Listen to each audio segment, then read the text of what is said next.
আজকে বৃহস্পতিবার, ঘরগুলো মুছলাম।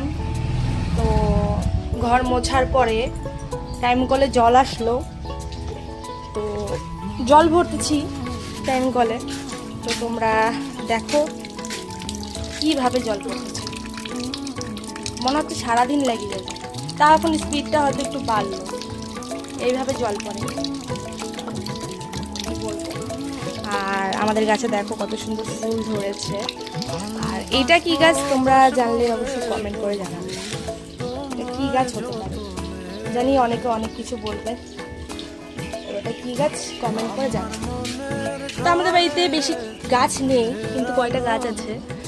এটা কি গাছ বলো তো? এখানে আরেকটা গাছ আছে। আচ্ছা, এটা কিন্তু অনেকভাবে খাওয়া যায়, বাটা খাওয়া যায়, অনেকভাবে খাওয়া যায়। তো এটা কি গাছ জানলে কমেন্ট করো। আর এখানে আমার মিষ্টি কুমড়া গাছ হচ্ছে। এটা একটা হলুদ ফুলের গাছ, এটা পেয়ারা গাছ, এটা মানি প্ল্যান্ট। এখানেও একটা পেয়ারা গাছ আছে, বড় হয়ে গেছে। এটা তো সাদা ফুল গাছ।